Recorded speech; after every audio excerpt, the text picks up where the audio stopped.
Bonjour, j'espère que vous allez bien. Je vais vous réaliser ici la correction de l'exercice numéro 4 sur le hacheur série. Il est donc représenté les différents repères dans lesquels vous allez retrouver la tension UK qui est la tension aux bornes de l'interrupteur K du hacheur. Ensuite, l'intensité du courant qui traverse la charge. Donc de 0 à alpha t, la tension UK est égale à 0, ce qui veut dire que l'interrupteur K est passant, équivalent à un fil, et de alpha t à t, la tension UK vaut 750 volts, l'interrupteur est donc ouvert.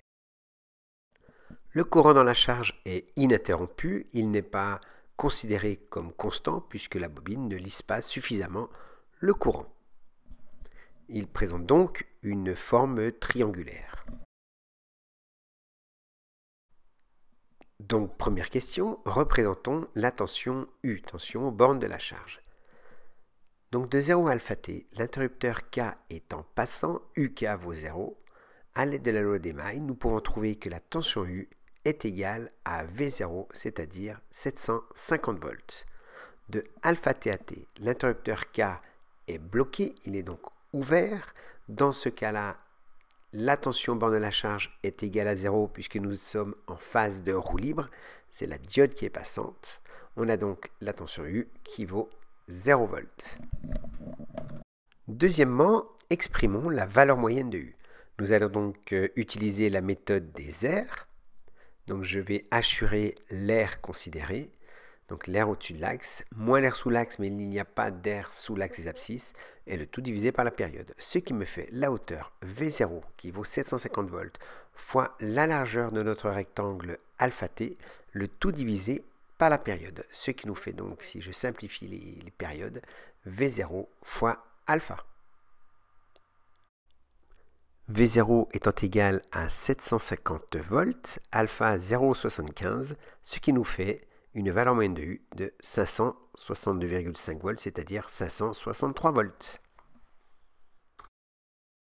Troisième question, montrons que E est égal à alpha V0. Pour cela, je vais exprimer la loi d'additivité des tensions aux bandes de la charge, ce qui me donne U égale à E plus UL. Ceci est exprimé en grandeur instantanée, donc fonction du temps. Je passe ensuite en valeur moyenne. J'écris donc valeur moyenne de U est égale à E plus valeur moyenne de UL. Or, la valeur moyenne de UL est toujours égale à 0, ce qui nous donne valeur moyenne de U est égale à E. Comme la valeur moyenne de U, nous l'avons calculé précédemment, est égale à alpha V0, eh bien alpha V0 est égal à E. C'est QFD, ce qu'il fallait démontrer. Quatrièmement, qui est une question de cours, comment mesurer la valeur moyenne de U? Tout simplement, pour mesurer la valeur moyenne de U, nous allons utiliser un voltmètre, branché bien sûr en parallèle sur la charge, mais surtout en position DC. Étude des courants. Il vous sert pour représenter ici l'intensité du courant I, et nous allons dans un premier temps calculer sa valeur moyenne. Nous allons donc utiliser la méthode des aires, donc l'air au-dessus de l'axe, moins l'air sous l'axe, mais il n'y a pas d'air sous l'axe d'abscisse. Je définis donc deux aires, l'aire qui est définie par le triangle et la deuxième aire qui est définie par le rectangle. Dans ce cas-là, l'aire du rectangle, c'est Imin multiplié par T, puisque la largeur du rectangle c'est T, c'est la période, plus l'aire du triangle, Imax moins Imin, multiplié par la période, qui est la base du triangle, et on n'oublie pas de diviser par 2. Et pour calculer la valeur moyenne du courant, c'est donc l'air au-dessus moins l'air sous l'axe divisé par la période, donc je n'oublie pas de diviser par T. Je peux simplifier par les T, ce qui me donne Imin plus Imax moins Imin sur 2. Je vais réduire cela au même dénominateur. Comme ça, j'aurai 2 Imin plus Imax moins Imin, le tout sur 2.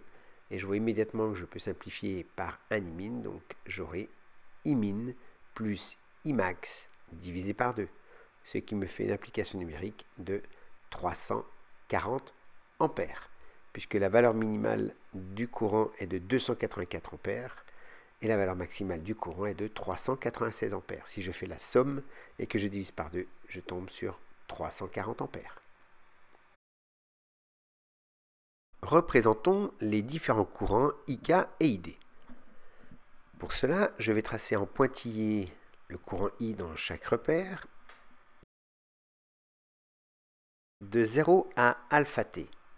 L'interrupteur K est passant, ce qui veut dire, en appliquant la loi des nœuds, que I courant dans la charge est égal à IK, d'où la représentation de 0 à alpha t de IK qui est croissant. De alpha t à t, K est bloqué, d'où son courant qui est nul. Puis ensuite, la période recommence. En ce qui concerne la représentation de ID, de 0 à alpha t, la diode est bloquée. Dans ce cas-là, le courant ID vaut 0. Puis de alpha t à t, c'est la phase de roue libre. La diode est donc passante. I est égal à ID, d'où la représentation du courant ID qui est décroissant.